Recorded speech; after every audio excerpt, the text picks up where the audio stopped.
Intimate സീനിൽ ഒരു പടത്തിലാകെ 1-2 പ്രാവശ്യം ഇന്റിമേറ്റ് സീൻസ് ഉണ്ടാവും. ഈ പടം കാണാത്ത ആൾക്കാർ പോലും ഈ സീൻ മാത്രം എഡിറ്റ് ചെയ്തിട്ട് പ്രചരിപ്പിക്കുന്നതിനെ കുറിച്ച് എന്താണ് പറയാനുള്ളത്? അതിന് അത്ര വലിയ അഭിപ്രായം ഇല്ല എനിക്ക്. അത് ചെയ്തത് വളരെ മോശമാണ്. അതെനിക്ക് തോന്നുന്നു കോമൺ സെൻസ് ആണ്.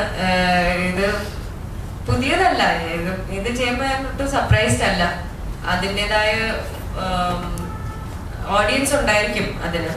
അപ്പോൾ എസ്പെഷ്യലി സോഷ്യൽ മീഡിയയിലുള്ള കുറെ അനോണിമസ് അക്കൗണ്ട്സും അവർക്ക് അവരുടെ ഐഡന്റിറ്റി റിവീൽ ചെയ്യാൻ പോലും ധൈര്യമില്ലാത്ത പലവരുണ്ടാവും.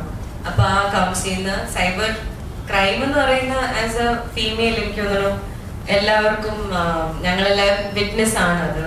അപ്പോൾ അങ്ങനത്തെ എഡിറ്റേഴ്സ് അങ്ങനെ ചെയ്യുന്നു, അത് പകരുന്നു, പിന്നെ ആ വീഡിയോസ് കണ്ടു എന്തുകൊണ്ട് ഇങ്ങനത്തെ പ്രോജക്ട്സ് ചെയ്യുന്നു എന്നൊക്കെ. അപ്പൊ ഒരു പടത്തിന്റെ ഒരു ടോട്ടാലിറ്റിയിൽ മനസ്സിലാക്കാതെ അത് മാത്രം സെല് ചെയ്യുന്നത് വളരെ ചീപ്പായിട്ടുള്ളൊരു പരിപാടി തന്നെയാണ്.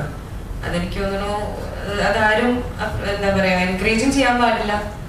അതല്ല ആ പടത്തിന്റെ ഞങ്ങളൊരു എല്ലാ പടം, എന്റെ പടം മാത്രങ്ങളല്ല, അങ്ങനത്തെ അതിന്റെ ഒരു സോള് തന്നെ നഷ്ടപ്പെടുകയാണ്.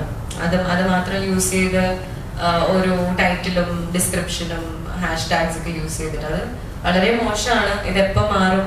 അത് മാറണം. അതിന്റെ ആ ഒരു കൾച്ചർ നമ്മൾ ആരും അതൊന്നും ടോളറേറ്റ് ചെയ്യാൻ പാടില്ല. കാണുവാണെങ്കിൽ തന്നെ റിപ്പോർട്ട് ചെയ്യുക, ബ്ലോക്ക് ചെയ്യുക. നമ്മള് സോഷ്യൽ മീഡിയയിൽ കുറച്ചുകൂടെ റെസ്പോൺസിബിൾ ആയിരിക്കണം. എനിക്ക് I'm against that for sure. അതിവര് ജോലി ചെയ്യുന്നുണ്ട്. ഞാൻ ഉദാഹരണം പറഞ്ഞു വെച്ചാലേ, നമ്മളെ പടത്തിൽ ഷൂട്ട് എടുക്കുന്ന സമയത്ത് നമ്മുടെ പടത്തിൽ നായിക ഷെല്ലി, അപ്പൊ അവരൊരു ഹോട്ട്സ്റ്റാറിലൊരു തെലുങ്കിലൊരു വെബ് സീരീസ് അഭിനയിച്ചു. അപ്പൊ അവര് ഇതേപോലെ കുറെ സാധനങ്ങൾ ഇത് ചെയ്യുന്ന സമയത്ത് അവര് ഞാൻ എല്ലാവരുടെ മൊബൈലിലൊക്കെ ഇങ്ങനെ കണ്ടുകൊടുക്കുക. അപ്പൊ അവര് എന്നോട് പറഞ്ഞാണ് ഇതിന്റെ ജോലിയാണ്. അതേപോലെ ഇപ്പോ ഗൗരിയുടെ കാര്യം പറഞ്ഞു, ഞാൻ നിങ്ങളോട് നേരത്തെ പറഞ്ഞ ആശാവർക്കർമാരുടെ കാര്യം. ഒരു 40 ആളോളം വന്നിട്ട് അവർ 15 വർഷമായി എടുക്കുന്ന ജോലിയാണ് ആശാവർക്കർ. അതൊരാളെ സ്ക്രീനിൽ അവർക്ക് ഫീൽ ചെയ്യിപ്പിക്കണമെങ്കിൽ അതൊരു ആക്ടിംഗ് ആണ്. ഗൗരി ചെയ്ത ജോലി അവർ ഒരാൾക്ക് ഫീൽ ചെയ്യിപ്പിക്കണമെങ്കിൽ ഞാൻ നിങ്ങളെ അവതരിപ്പിക്കുന്നത് നിങ്ങളെ എനിക്ക് ഫീൽ ചെയ്യിപ്പിക്കാൻ പറഞ്ഞാൽ ഞാൻ അവിടെ നടനാണ് അല്ലേ?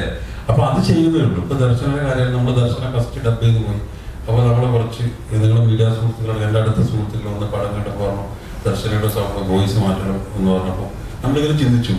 അപ്പോൾ ഞാൻ കുറച്ച് ആൾക്കാരോട് ദർശനമൊക്കെ ഒന്നുകൂടി അവസ്ഥ. അപ്പോൾ ദർശനം ഒരു ദിവസം രാവിലെ തൊട്ട് വൈകുന്നേരം 8 മണി വരെ ആ സ്റ്റുഡിയോയിൽ എടുത്തിട്ട് നമ്മളെ ഡയറക്ടറും പിന്നെ നമ്മളെ എക്സിക്യൂട്ടീവ് നാഗരാജും അർജുൻ എല്ലാം എടുത്തിട്ട് ഇവർ ഒറ്റ ഇതിൽ ഈ കുട്ടി ചെയ്യായിരുന്നു. അത് ആ ജോലിയോടുള്ള കളർ ജോലി ചെയ്തു. ഭാഷ ബാക്കിയില്ല ഇങ്ങനെ പറയുന്നത് എൻ്റെ അഭിപ്രായത്തിൽ അവരെ മനസ്സിനെ വേദനിപ്പിക്കുന്നത് ഇത് ചെയ്യാൻ പറഞ്ഞാണോ എൻ്റെ ഒരു റിക്വസ്റ്റ് അല്ലേ? കാരണം നമ്മൾക്ക് അത്ര ഫീൽ ചെയ്യില്ല.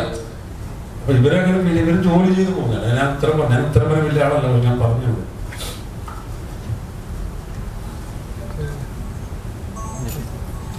അപ്പം എന്തായാലും April 1 ചിത്രം റിലീസ് ആവുന്ന ഞങ്ങളും March 1 നീണ്ടുപോയെന്നോടായിട്ട് March 1 ചിത്രം റിലീസ് ആവുന്ന ഞങ്ങളും പ്രതീക്ഷിക്കുന്നു. കാണാൻ വരുന്ന പ്രേക്ഷകരോട് എന്താണ് പറയാൻ പറ്റുന്നത്?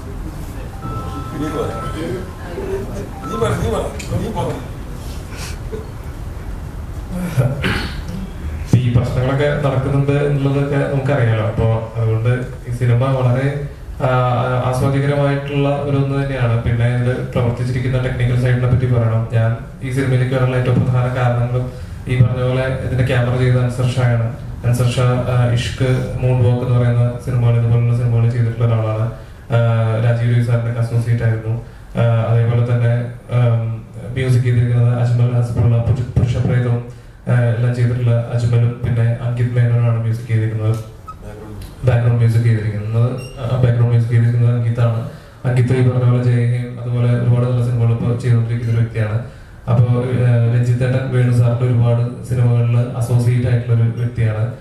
നിഷ ഇതിന്റെ സ്ക്രിപ്റ്റ് എഴുതിയിട്ടുള്ള നിസാമുക്ക സക്കറിയുടെ ഗർഭിണികൾ എന്ന് പറയുന്ന സിനിമ എഴുതിയിട്ടുള്ള ഒരു വ്യക്തിയാണ്. അപ്പൊ ഇതുപോലെ ഒരുപാട് ആളുകൾ ഈ സിനിമയിൽ വർക്ക് ചെയ്തിട്ടുണ്ട്. അപ്പോൾ ഇതുകൊണ്ട് ഒരു വളരെ ക്വാളിറ്റി ഔട്ട്പുട്ട്, ഒരു ക്വാളിറ്റി സിനിമ എല്ലാവർക്കും കണ്ട് ആസ്വദിക്കാൻ പറ്റുന്ന ഒരു സിനിമയായിരിക്കും ഭാരത സർക്കാർ ഉൽപ്പന്നം എന്നുള്ളത്. ആ പേരില് അതിന്റെ ഒരു പ്രസക്തി പോലെ തന്നെ ആ പേരിലൊരു കൗതുകം പോലെ തന്നെ ഒരു കൗതുകം ഈ സിനിമയിൽ ഉണ്ടാകുമെന്ന് വിശ്വസിക്കുന്നു. അപ്പൊ എല്ലാവരും തിയേറ്ററിൽ വന്ന ഈ സിനിമ കാണും.